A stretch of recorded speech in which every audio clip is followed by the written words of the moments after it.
I'm an avid ham radio enthusiast. One of my reasons for being one is for picking up what I like to call rogue transmissions. From accidentally picking up police chatter to pirate radio stations. I love every little discovery I find, even if I have to listen to hours of static to barely make out a word. But my favorite finds are the ones from space. The static of the faraway stars to the radio signals from the sun. I loved listening to the rogue sounds of space we were never meant to hear. That was until I heard something I was never meant to hear, and I never wanted to hear it. It was a chilly November night when something weird happened. One of my ham radios that was pointed towards space started to pick up Morse code. Because I'm not always tending to my radios, I had a recording software always running on the radio, listening for a variety of things. One of those things was Morse code. When I had come back to find that my radio had picked up something and had actually recorded it, I was elated. The first thing I did was stay up all night frantically writing code for a Morse code audio to text converter. It took me a couple of months to write code that worked, and while doing so, the Morse code just kept on coming.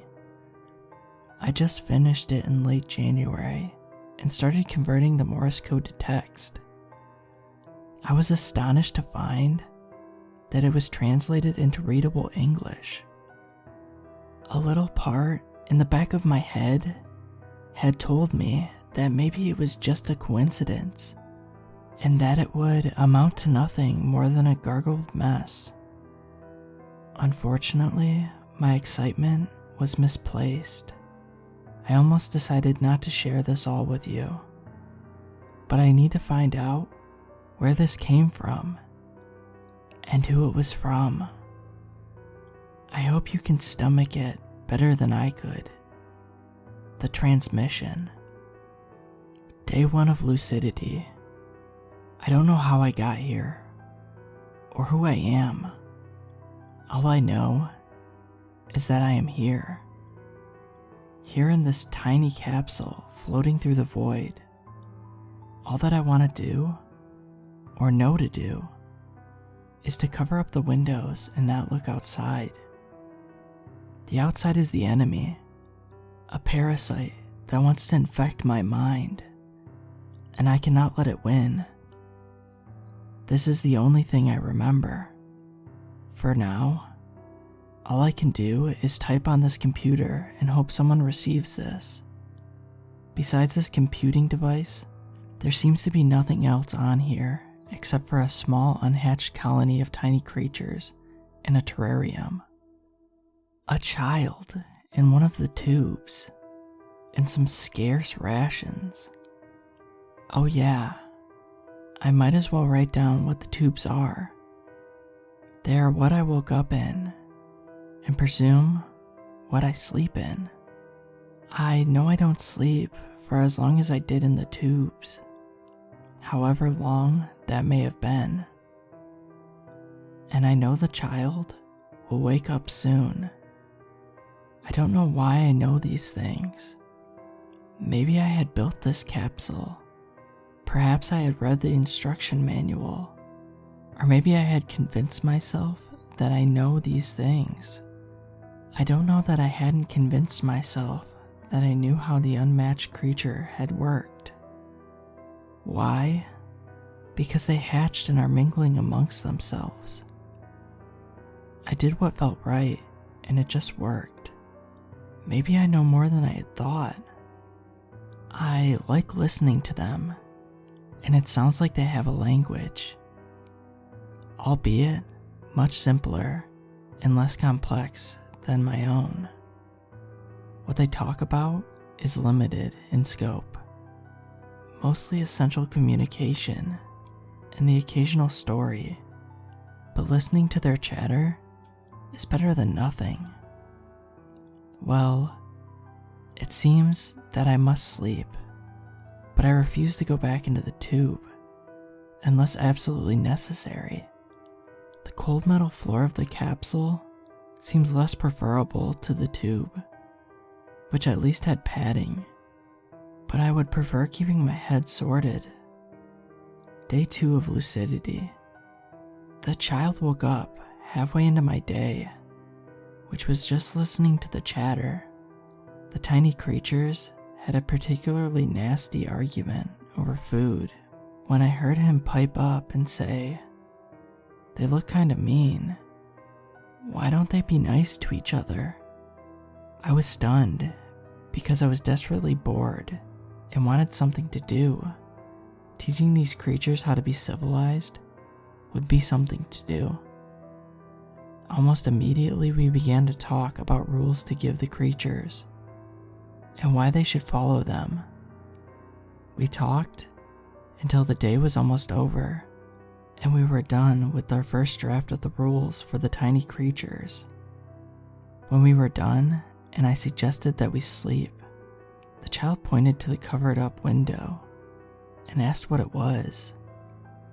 I didn't know what to tell him, so I just said that we should go to sleep. The child was fine with that and promptly fell asleep on the floor. I was relieved to have avoided that subject, but now it is my time to sleep, and I might not type on this thing for a while until I become bored again. Day 10 of lucidity.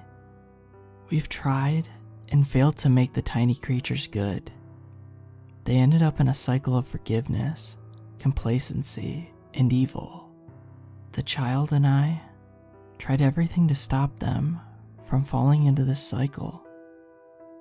But we must be missing something. Perhaps these creatures are more complex and need to be talked to on a deeper level.